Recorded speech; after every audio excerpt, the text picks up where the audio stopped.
Some 26 million people smoke marijuana legally and illegally in the U.S. It's now legal for patients to smoke medical marijuana in 14 states, and it's been legal in Colorado for a decade.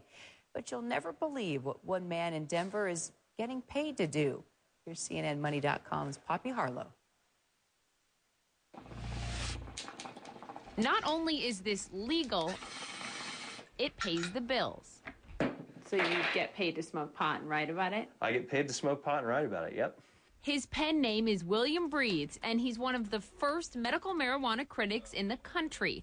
We can't show you his face because his job depends on staying anonymous, just like a restaurant critic.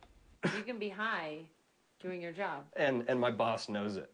A decade after medical marijuana was legalized in Colorado, it's estimated about 2% of the state's population, or more than 100,000 people, have applied for medical marijuana licenses. Thank you, dear.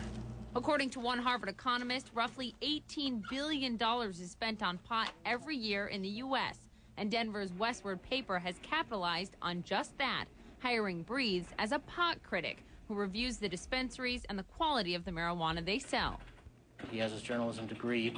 He was a good writer, and he could also punctuate and he could spell, which was very different than a lot of the people who applied for the job. As for Breathes, he's been smoking for 15 years to ease chronic stomach pains, but now his medicine pays his mortgage.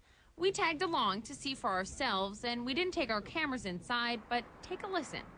Oh, that's great. You want to do the cost? I'm going to have to go with that. Cool. An eighth or? Yeah, I'll go with an eighth. Do you guys have any pre-rolls up here? Can you show us what you got? Yeah, I got a joint, a pre-rolled joint of some sour diesel and some really chunky, real good-looking pot. I can smell it. Yeah, you can smell it's the musk. permeating the whole car. Yeah, exactly. That muskiness is something you really look for. Does that mean it's good? Yes. Back at his home office, it's time to get to work. Load up a little bit and taste it.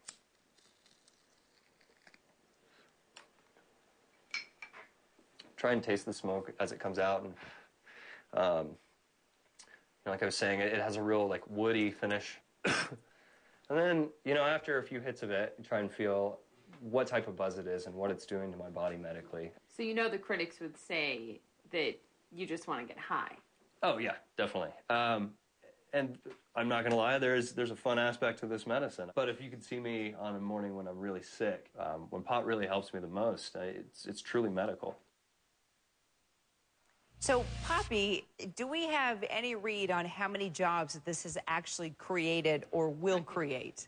Other than this one guy that gets paid to smoke pot, I mean, it's pretty unbelievable. Look, starting August 1st, Kira, the state of Colorado is going to pass all of these regulations. It makes it much tougher for dispensaries to stay in business. They're going to have to grow 70% of their own weed so that they can cut out a lot that's being illegally imported. So that's when we're going to have a read on how many jobs it creates. But just to give you some perspective here, we drove down these streets in Denver, one which is nicknamed Broadsterdam for obvious reasons. They are lined with these dispensaries. There are more dispensaries for medical marijuana in Denver, more than 200, more than there are Starbucks in that city. So do the math. It's a lot of jobs, Kira.